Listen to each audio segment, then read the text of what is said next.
What is going on, everybody? Welcome back to another episode of Inside the Deal Room. Today we have an incredible guest speaker, TJ Miller, actually inside the Deal Room community, made it all the way out from California and here in person in our Tampa, Florida office. TJ, welcome, man. Thanks for having me out. Appreciate it. Awesome, man. So jumping right in, I want to start with, you're super young, you're 23, and I know you a little bit on your story and how you kind of broke into the real estate industry. That's one of the most common things that people struggle with, like having to get really creative and all the ways that you actually got into it. We'll spend a lot of time there.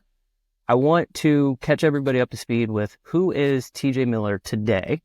What have you done in real estate? And then we're going to back it all the way up to how did you actually get into it?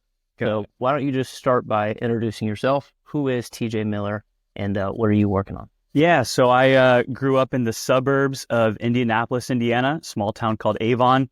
Moved out to San Diego for college 4 years ago. Just graduated this past May from San Diego State, and right now I'm a property manager. So I'm not someone who's built a large portfolio and is super experienced, but I'm more in the beginner stages of my journey. Started out doing development for a few years throughout college, and then now on the property management side and learning the multifamily game. You're a very humble man. Most 23-year-olds are still probably in school or still going out partying over the weekends, wasting a bunch of time. And you put in the work over the last couple of years and you still say, I'm in the beginning stages, because you probably look at it like most real estate people, it's like a 50-year career and you're still in the first couple of years. So thank you for doing that. You're in property management right now. I want to start with, at what point did you get into real estate? Because the creativity of you saying, I'm going to get out of my little small town, I'm going to get super uncomfortable and move all the way out to a place that I don't know, probably don't know too many people. That is honestly one of the big reasons I wanted you to come here, because most people aren't willing to make that sacrifice. Like they see the payoff over here, financial freedom, creating an incredible life through real estate and what it has to offer, but they don't see most of the time the price that you have to pay. And that's where I want to kind of open it up. Walk us through what actually happened, and then let's dig a little bit deeper. So growing up, I was always like more of a, public markets investing, stocks and options trading kind of guy. That was my interest. It wasn't until like senior year of high school that I reached out to somebody who lived in San Diego who was crushing it as a real estate agent and said, hey, I'd love to work for you for free, learn what this game is like. And then he said, of course, yeah, for sure. So I was making cold calls for him, using Canva to make his Instagram posts, just doing small tasks to learn it. And then once I actually came out to San Diego the next year for college, then he took me under his wing a little bit more. And I was able to connect with, the companies he was working with. And that got my foot in the door. Walk me through the thought process, because it's not most people, whenever they're like wanting to go and work for somebody, the first thing is like, okay, how much am I going to get paid? Or like, what do I have to do and how much do I get out of it? What in the world happens in your head where it's like, hey, I want to come work for you for free? That's been a big theme of my life, and probably the main takeaway of this episode is just being willing to work for free. Like you say, to talk about serving the table until you can sit at the table. You have to be underpaid and overworked for a long time until you're overpaid and underworked. That's what you said at last event. And so that theme started really around 7th or 8th grade. I watched, you remember Gary Vaynerchuk? He was like just getting into his prime, posting a lot of content, building an audience. And I saw one of his videos when I was like in middle school or early high school, and I never heard anybody speak in such a motivational way. And he was just telling middle schoolers, high schoolers, you can do anything you want. You got to sacrifice for a long time. And, that message really spoke with me. I was like, okay, why don't I do what Gary's telling me to do? I'm going to find a bunch of people that are doing interesting things and message them about working for free. Yeah. So I did that at a solar energy company, worked for them, digital marketing agency, did that for a few months, some other alternative clean energy companies in Indianapolis, and then finally the real estate company. That was kind of a theme. I worked for free in several jobs before I realized, real estate could be the right path to. Was the vehicle for you. That's awesome. I think that's really important for people to pick up, because oftentimes they don't, like the experience that you get from going and working for these companies is actually worth and so much more valuable than the paycheck that you could have gotten. I think that's what most people don't want to realize. What kind of household did you grow up in? Just so people can understand. I really like to dig deep, because everybody's going to be, some people will resonate to you because they grew up in a similar household. They went through very similar things. And then I'll say something about the Gary Vee comment because it's very similar. Got it. Okay. Yeah. So I didn't it wasn't like a rough childhood. It was like 3 meals a day, family vacations, comfortable life in Indiana. There was no time that I was like embarrassed about, money or anything like that. It was more of like, it's not that there was discomfort and I was trying to get away from a bad situation. It was more of, I've seen people in my life that have been comfortable and they've been in a job that they don't like because it's stable and it helps with kids or with family. And so I was afraid that if I'm going to work a job for 40 years, for 40 hours a week, 52 weeks a year, that's 80,000 hours, over 80,000 hours. And I thought there's no way I'm going to work $80,000 in my career doing something I don't like. Yeah. So I need to find something where I can control my income, do something I love. And that's when I kind of, went down that route. Yeah. I didn't know if it was going to be real estate or business or investing in stocks. I just knew I had to find a way to make it. Yeah. But the act of taking action, I think, is what most people fail to see and fail to do most of the time. And you pretty much made the decisions like, I don't want this. Like, if you could go down this, like you already know the end outcome, go to school, get a degree, get your job, probably complain like 90% of the time while you're working there, but it pays the bills. And then maybe have a 401k at the end. You said, I want to do something different with my life and get uncomfortable. So what's your entry point into real estate for yourself? You start working for this guy for free. And then this is, I think, as you're going into college, what's the transition there from, where do you live? Indianapolis? Indianapolis. Okay. Yep. Indianapolis all the way out to San Diego, because that's a completely different environment, different people, different lifestyle, different weather, all of it. Oh my gosh. Yeah, it was a big shift. I knew that, Indiana can be rough because you got a longer winter and it's dark and it's cold. And so I kind of knew I wanted to get somewhere like San Diego, where it's 70 degrees year round and it's pretty good for your mental health to live in an environment like that. And so I looked at a lot of West Coast schools, Arizona State, San Diego State, UCLA, those type of places. San Diego State was my favorite. I ended up going there. So a full timeline, senior year of high school, I knew I wanted to go to San Diego State. So I started sending Instagram DMs to a bunch of current students at San Diego State. Hey, let me learn from you. I'd like to do this. Most don't respond. They don't answer. Some say no because they're like, I've never heard of this. I don't know what this kid's trying to say or what he wants. The one guy that said yes and took a chance on me, him opening that door made a huge difference in my life. So then freshman year of college, I'm out in San Diego. I'm working for him. Didn't have a car. Sophomore year, I had a car on campus. So then I could work for him and go to his office. Yeah. And so then that was when I got, more of like a full-time into the real estate space. Wow. Started as like a sales rep at this small development company. Did not do well at all at that. I was really, really bad at sales. And I switched to a sales admin role. Okay. So instead of being client-facing and trying to close deals, which I was bad at, I was basically an administrative assistant for our two top performers.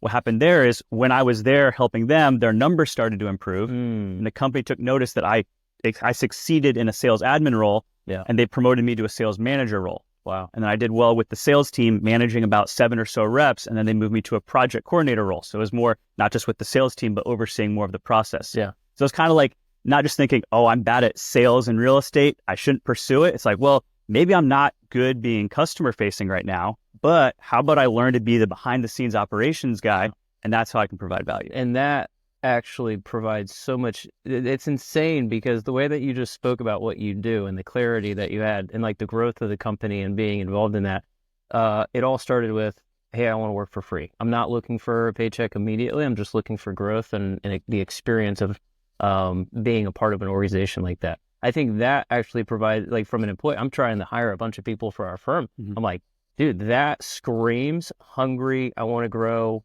I understand that I don't need to be paid today. I just want to have the opportunity, get in, prove it, be underpaid and overworked. And then at some point you're overpaid or underworked and overpaid. That's awesome. You mentioned something about Gary Vee. When Alicia and I were 20, it's probably very similar. Because what year did you graduate? Just high school? High school, that was like 2020. 2020. So I graduated in 16.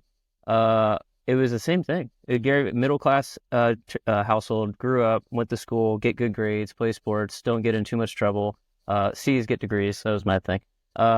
and, just live your life, get a job, and then, eventually die. We get together and we're like, hey, we want to create this incredible life. Gary Vee says, be willing to give up your 20s to live an incredible life after 30. Mm-hmm. And that was kind of our thing. We were like, all right, we're young. We don't have too much experience. We don't have any value. Let's just go work for free because we were living with the parents. So that's what led Marcus Millchap, which led the grants, which led the here, blah, blah, blah, blah, blah. So I see so many similarities. Now let's get more up to date to like current. What's been active real estate portfolio? What's been like your main thing over the last couple of years in real estate? Yeah. So as of right now, this is November 2024, and we're recording this. I don't have any units. So I'm not somebody with a portfolio right now. The focus has been providing value to the people with units. So at the development company, I was helping people build these small units. They call them ADUs, or accessory dwelling units, California, Seattle, some other cities. And so I was helping them throughout the whole process of that. How do you plan what you want to build, design it, go through permits, construction, and then what are we going to do with it, property management afterwards? Yep. But they were only doing small units. They weren't willing to build multifamily or to build 2 units plus. So I felt like I, maxed out my growth at that company. I left and I joined the current company that I'm at, and we're doing the larger development projects. So it's more about how do you build 2 units or 6 units? Our biggest project is going to be a 32-unit 4-story building that we're in permits for right now. So it's like, how do I learn from these big developers? Since what I want to do is have a cash flow portfolio, also do the development game because that's so big in San Diego. And it just feels good to see a building that it was your idea, you helped design it, and that thing exists. And people live there because you were able to move the people around. The creative outlet. Most of the time people like that. And so right now it's like I manage at the company that I'm at 160 units roughly for about 58 different owners. Wow. And so I'm still serving the table, finding ways to, it's a lot of units. It's a lot of emails, a lot of headaches. That's right. Yeah. And it's mainly student housing. So 2/3 of our portfolio is student housing, which is very management intensive. And so that's the sector of the business, the niche that I focus on, the student housing.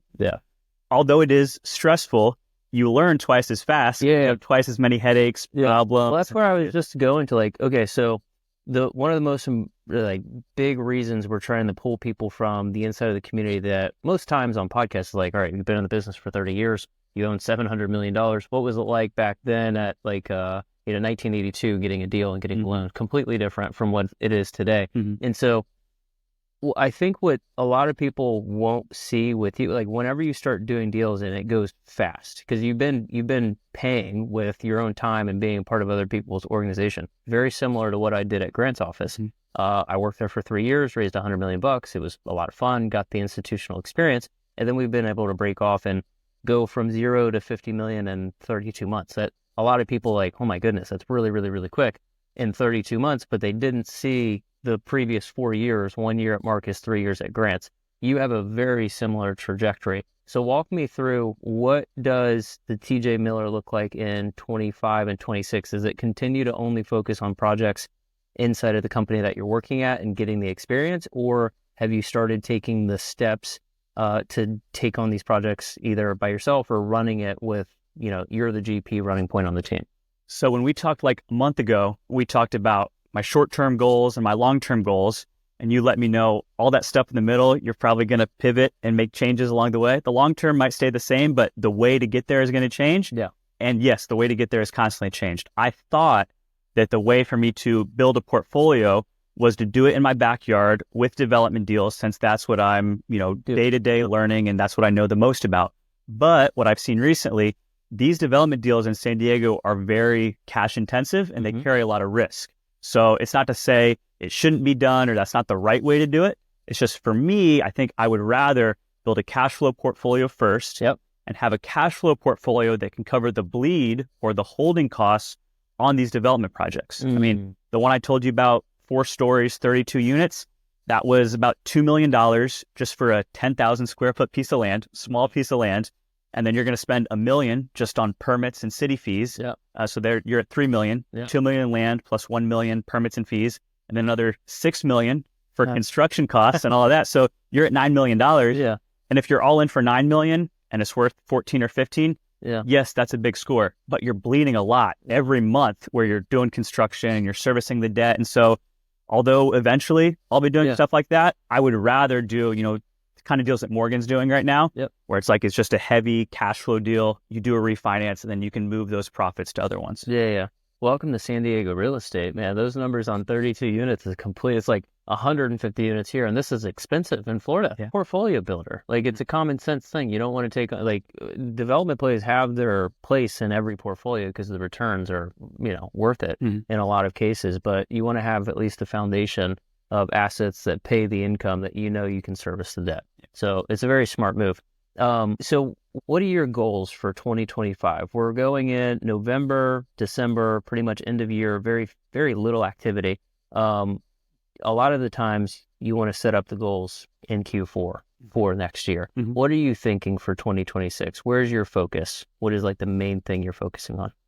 Being in property management, you have a really unique opportunity to practice being an operator without owning real estate.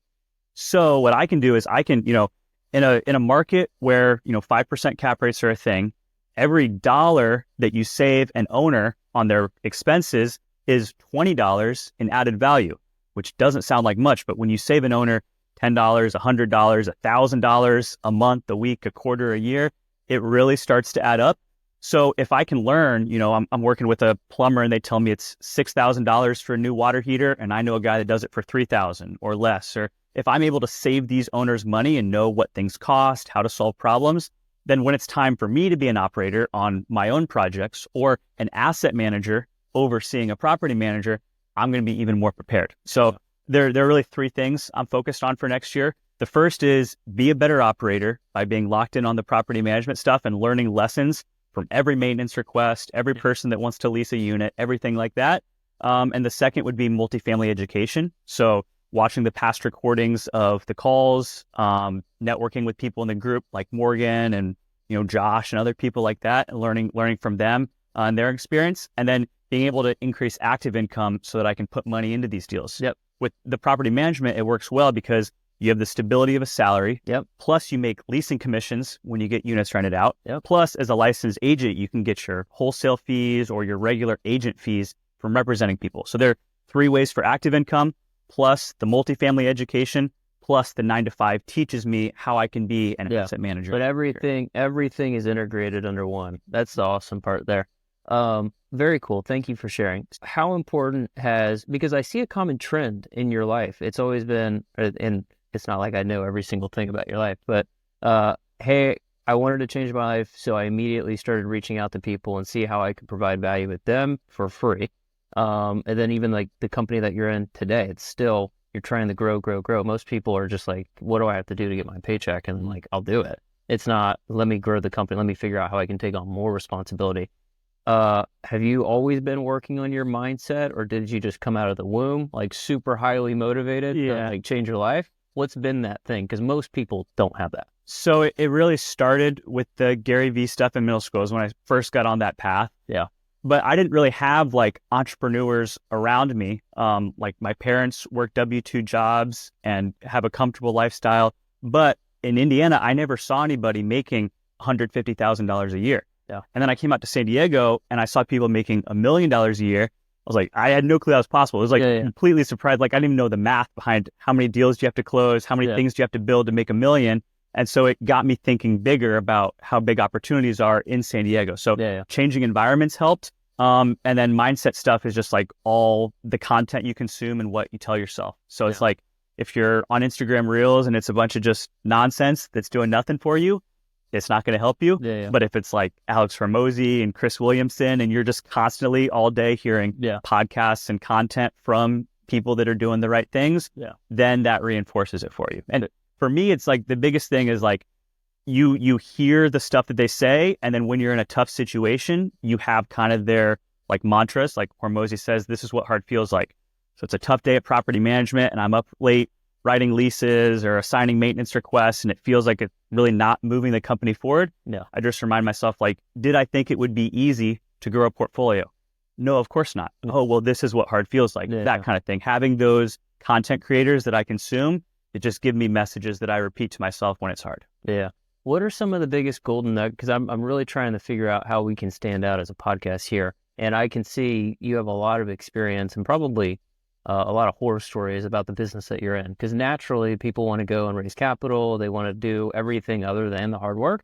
What are some of the biggest either metrics that you're tracking, KPIs that you look at, golden nuggets that you can pull out on the property management side that might benefit anybody here that could be either thinking the same thing, like, hey, I want to jump in the property management, or I'm an owner and I should be doing this in my portfolio. I'm not doing it now. So as a property manager, you really have two clients that you're serving.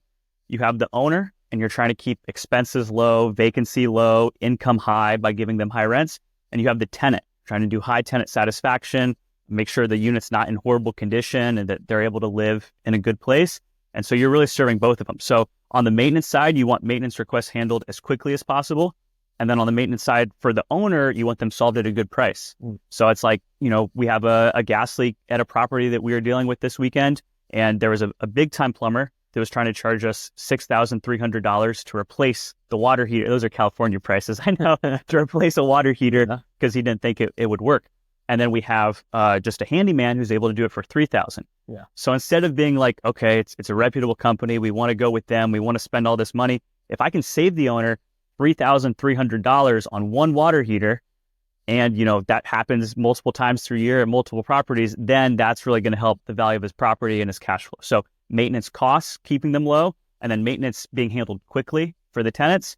And then on the leasing side, just getting top of market rents, knowing what your rents are in the area. With the student housing, we're locked in on a very small radius right by San Diego State University campus. And so we manage like 92 units in that neighborhood. And so I know a 4-bed on this street will rent for different than a 4-bed, a 4-minute walk away. Yeah. Knowing the market, being able to charge the top of market rents, and then using sales skills to create urgency or scarcity or whatever it is so that your rents can be higher than the others in the area. Yeah, man, the way that you're answering these questions, you can tell that it's not like I've been at a company for 6 months and I just learned how like the basic foundation is. You can tell that you've been like in the weeds on it, and you have no idea how valuable that will be whenever it comes time to actually start doing the GP deals. And you're like, because in these deals, so many people, it's like a puzzle. Like it literally is a puzzle of here's a KP that can sign on the debt, here's the equity that can be raised, and then who in the world actually can operate a deal? Like the KP, net worth, liquidity, and raising capital is, I don't want to say easy to solve for, but it's simple. Like it's just a couple of people away. The hardest thing to find is the asset management / operator. And I just hope internally, what you've done over the last couple of years is going to not only increase the time that it takes to get into a deal, but I think pay off in much greater dividends than you could ever think. Correct. And I hope you know that. Yeah. That's what I'm worried about with doing, say, an Indianapolis multifamily deal. How do I get a property manager that actually cares? Yeah. And they know that, $1,000 a month in rents versus $1,100 doesn't sound like a big difference, but it's going to make a big difference. Yeah. Or overspending on maintenance seems like a small thing, but it's really going to affect my NOI. Like that kind of thing is going to be big when picking a manager. You want to know the answer? How? Yeah. Bring them into the ownership. Okay. Bring them into the ownership. So I'll give you an example. Noah Sanders, he found the deal in Ocala, 28 units, brought it to us, closed on it. We raised all the money. It's awesome. He's got construction experience. He's kicking ass on it. So I can say it after 60 days, really, really, really doing well. And we have the option. We could say, hey, Noah, you're too busy. We need to go out and buy more properties. You shouldn't be at the property every day making sure it goes really well. And we could just use a contractor. Let's just pay somebody to do it. That's their job. They would charge more money and do it in a not as quick period of time and not be ownership. Noah put in some money of his own into the deal, found the deal, and he's a GP in it. And I gave him a significant portion of it because it's, I want people to own a real piece of the deal and pick up a real $200,000 or $300,000. It's not a couple $1,000. He's there at the property Monday through Friday. And we've done in the first 60 days what probably would have taken 6 months. We've done all 3 roofs. We've painted all 7 buildings. We've done landscaping. We've done signage. We've done cleanup for trees. And we renovated 4 units all in the first 60 days. Why? Because he's an owner and he's going to show up. He's going to make damn sure that the property goes well, because guess what? He's trying to build a big real estate portfolio. And what? At the very beginning, like me personally, I'm going through this. We'll have a couple of exits in 25, so we'll have track record. That's the most important thing if you want to do deals, like over and over and over and over. So the first couple have to be home runs. And you're not going to have any problem understanding this because you've already been doing it your entire life, which is giving up what you think is owed up front, serving the table until you have the seat at it. Noah doesn't care about making, like, he'll make money on the deal, but what he cares more about is having the track record. We'll be in and out of this thing in 18 to 24 months. Having the track record to then go out and leverage, hey, we just bought this deal 2 years ago. We just exited. We hit 20 or 30. That's what we're targeting. Knock on wood. We'll see. We'll see what it is when we come back. But think about how powerful that is. Hey, we just did this deal. We went full cycle and the net returns were 22. I'm doing it again. It's a proven track record. You have to get people in ownership. So Steve Schwarzman, mine. I'll give you, like, you need to read What It Takes if you haven't already. Here's a little golden nugget. If you're obsessed with success, you have to become, like, for you is Gary Vee, multiple mentors, or Alex Ramosi, that you're like, okay, I'm going to look at what he does. I'm going to look at everything he's done. So your watch time is probably pretty up there. Very similar to me. I'd done Barry Sternlicht for Starwood Capital. I knew every single thing from 82 when he got into the business all the way up to today. Steve Schwarzman, same thing. Every single video on YouTube. Stanford, Yale, Harvard Business School, they all have YouTube channels and they all post these lectures. They're like 8 years old. Some of them are in 1997. Some of them are in 2005. And you see, like, them grow over the last 30 years. I would highly recommend watching that. Like, highly recommend.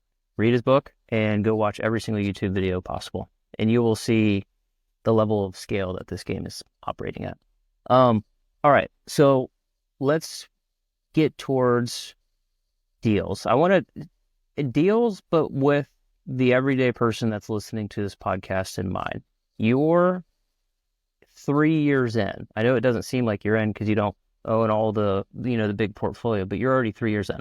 You've put in the work. And at almost any given point, you could go out and you could start running deals and be a GP. Like on a 12-unit deal, you could do a 12-unit today. I'm very confident in it. And you're 23. Think about the 20 to 25 to 30-year-old. Maybe they're in a similar position. They are either in real estate as a property manager, realtor, wholesaler, flipper, or maybe they want to jump in the real estate. What would be your best advice? Because you're going through all of the same hurdles and you're in the exact same environment. Trump just got elected. We're going into a new year, interest rates going down. What would you say is like the best pathway to get in, but also sustainable, like long term? Yeah, so I can't speak on how to grow a portfolio if I haven't done it, but I can speak on kind of like my thoughts and what I've done and that kind of thing. So for me, the way that I think about it is, okay, you need to learn how to do it. So you could join the deal room, you can watch YouTube videos, you can do all these things to learn how these deals actually operate and how you can get in them. And you can find a way to generate active income so that you have some of your own money to put into deals. Talked about property management's great because you have salary, leasing commissions, and agent commissions. There are all kinds of other ways out there, and people at the event and in your community make active income in all kinds of different ways. So I would really lock in on your education, joining the deal room if you're not already in it, and learning that way, because that gives you real insight into how each of these deals operate, from underwriting them, submitting an LOI, doing the value add after it's accepted, the operations type stuff, and then having an active income channel, probably a sales role, because that's the way that you really have the untapped or like the unlimited type commission earning potential. Those would probably be the two ways to get ready. And then kind of building relationships with people so that you can go into that first deal. So it's like Josh and Morgan doing a deal together, and they met together in the community, and now they're going to do that deal in Texas together. So it's like finding people around you, not necessarily trying to raise a bunch of money when you're brand new, because things could go wrong. You could lose your friends' money, your family's money. I think it's better off to just be more of like a LP in a deal, but you're still doing some stuff to try to help move it forward. Contribute money first, learn from the operator, and then when you're ready, you'll know that it's time to do your own deal. Yeah. You mentioned all three of the fourth one that you forgot to mention is what both of us did, which is work at another company, get the salary, get the paycheck, maybe a bonus at the end of the year. But the learning is like you're learning from an organization that's actively doing it right this second, and you get paid to learn. It's just less time because you need to be there for at least a couple of years before you can jump off. It's a pretty good difference between like you're working for someone for free and you're like running their Instagram or you're making calls and then you get paid to do the exact same thing. Yeah. And you're still learning just as much, if not more, because you're contributing more time for it and you're getting paid for it. So it's just a totally different game. Yeah. Well, people don't love to talk about it because it's like not the sexy thing to do, but like it'd be really, really tough. I never thought about this, but like if Steve Schwarzman called me right now and said, "Hey, Gabe, I need you to stop what you're doing, put the deal room on pause for a couple years and come help me build this big ass thing at Blackstone," it'd be really tough for me to like say no to that, because of the value that you would get from going and being a part of something as big as that. Because most of the time, like you actually can hit all your financial goals, create the life that you want, and grow, like feel like you have ownership as an entrepreneur inside of somebody else's company. And sometimes it's actually easier to do that if the company's vision is big enough and you're aligned with the person that's at the realm. That was a very similar setup where I was at Grants. Like I was in early enough. I wasn't in too early or else I'd still be there. But, that company was so large that any goal that I had, make 200 grand a year, like that was achieved within somebody else's company. I don't think many people accept that because they're like, I want to have my own hours and stuff. It is nice. Most of the time you end up working more and making less. I think Steve Ballmer is like the 7th richest person in America or the world or something like that. And he didn't start Microsoft, but he was just a key member on the early team. And now he owns the Clippers and everything like that. Like, Yep. Being an entrepreneur, I think, is super underrated because, I think I'm a way better number 2 than number 1. And so you got to have the self-awareness to say, instead of starting my own thing and doing that, maybe I need to just be a number 2, play the support staff role. And like when I was a sales admin, I was not good as the sales rep trying to close myself. But when I was the sales admin, the numbers went up for those reps. So it's like understanding what you're good at, whether it's organization or closing or things like that. I think you can carve out a pretty big role in a growing company if you can provide value as an entrepreneur. Yeah. And therefore you grow the company, you grow as well, internally, both physically, professionally, and financially. All right. So let's end it with something that I mentioned to you before the podcast. I did the Bigger Pockets interview back in maybe a year ago, maybe 2 years ago, when we were at 10 million at 25. We're at 27 at 50 million today. So we've grown a decent amount. And it's always good for me to go back and say, what was like, let me earmark that year, 25 years old. I was super naive, super confident, like delusionally confident myself. And I could see that, but it's allowed me to say, okay, look at how much we've grown since this podcast that we've done. What is something that either you want to leave here in front of the listeners or even for yourself? You're 23, you've done a significant amount over the last 5 years or so. And I think that you have an incredible potential. I think your mindset is what people really should be paying attention to, because you're on such a different trajectory than most 23-year-olds. And you could mess up and fail for the next 5 years and still be way in a much better spot than most people.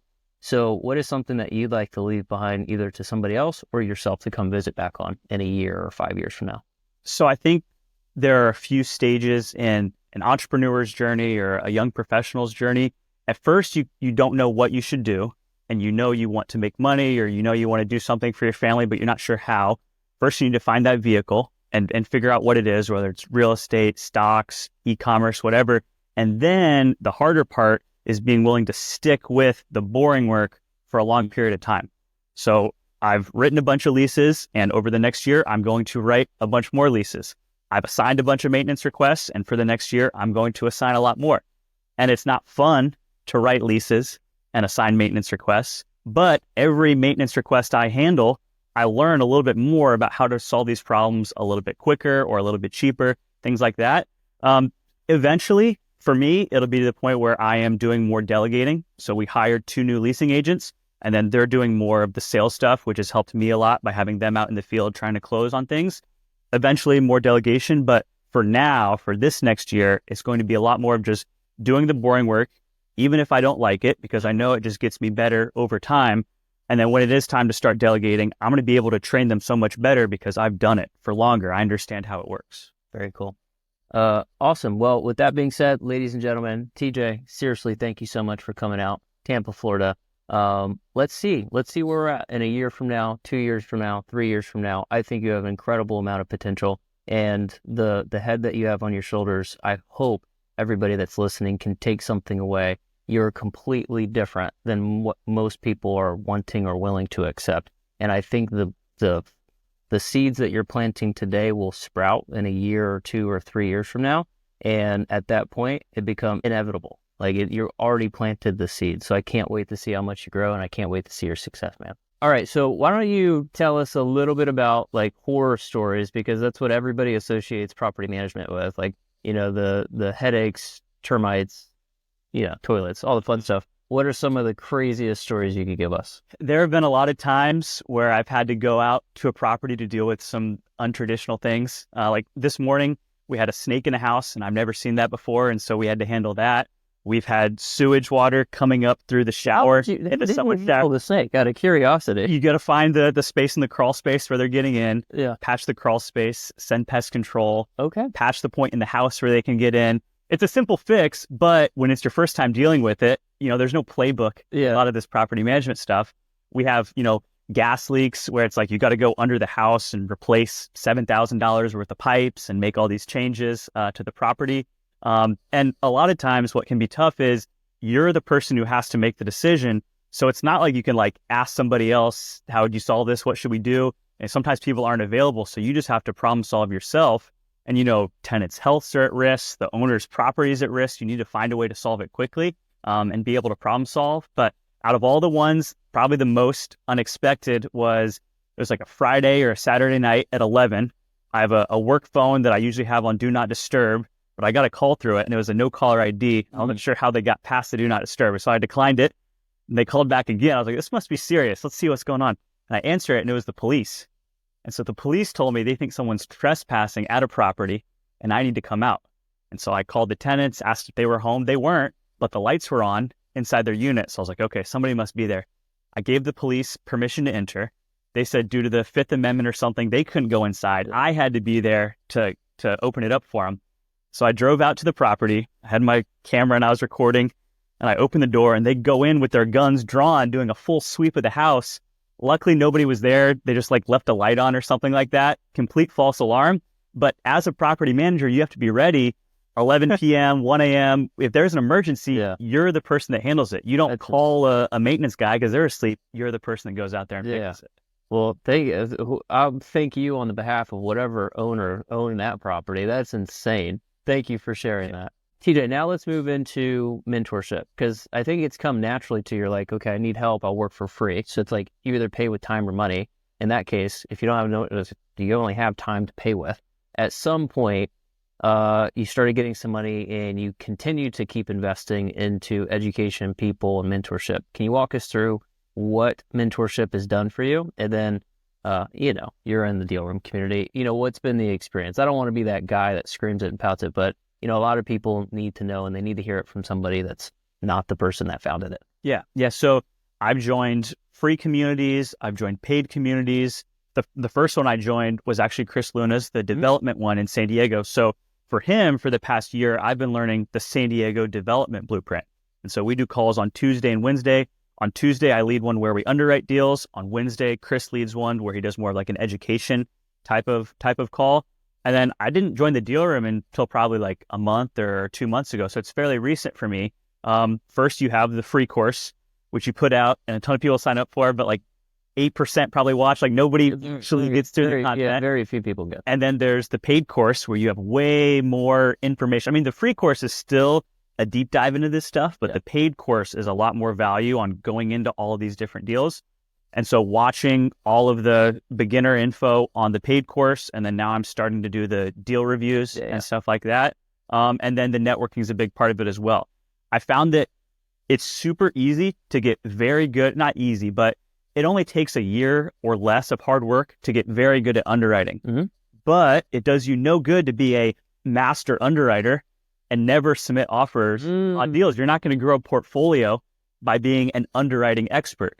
So you take what you've learned about underwriting and you network with people in the deal room community or any community that you're in.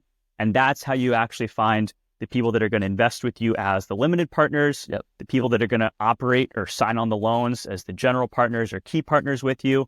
And then you can meet other people in that community. What's a good property manager in the area? That kind of thing. Because for me to do a deal in Indianapolis, it makes sense because I know agents in that area and all the network around that area. But if I find a good deal in, Iowa or Texas, Who do you go to? there's no way for me to do it unless I reach out to the deal room or other people and they match me with those people that can help. Yeah. So would you say that it's probably going to help you get to your end goal faster or slower with mentorship? Way faster. So it's like, I know how to operate a San Diego property management deal, but I don't know how to operate as far as like submitting LOIs on out-of-state deals and getting insurance bids and doing the renovations. But Morgan knows how to do that. Mm-hmm. So it would be great for me to save up money from my property management job, put $50,000 or $100,000 into a deal with Morgan, and then he can show me the groundwork of how he's actually doing the value add, whether it's with Morgan just as an example or anybody else in the community that has done it more than me. Yeah, man, awesome. Thank you so much for touching on it. I always think it's, a lot of people think everybody online that has like a community just sells courses and just sits on the beach and does nothing. And they're scamming people. And it's like, if you were just in the inside, like you actually want to do deals and you go through the training and you have the access to people, I could give you education for free. Like I could give you the underwriting model. Mm-hmm. I could give you the tutorials. You could go out to Crexie. You could find a home run deal. You would be like a master wizard at underwriting it. But then you start to get very uncomfortable and the underwriting is done and you're like, I wonder, how do I actually, move forward? Mm-hmm. That's where people really comes in. So thank you for touching on that. Yep. All right. So thank you so much, TJ, for coming. Hopefully everybody enjoyed it. Where can people find you and connect with you, TJ? Because I think a lot of people are going to, especially that listen to this, are going to resonate with you and probably be inspired or maybe even feel a little bit bad. Maybe they're 40 or 50 and they're like, holy cow, what was I doing at 23? So where can people connect with you? Best place to reach out is on Instagram. So that's TJ_Miller on Instagram. You can shoot me a follow, send me a DM, and we can talk. Awesome. So with that being said, thank you everybody for tuning in to another episode. We will see you on the next one.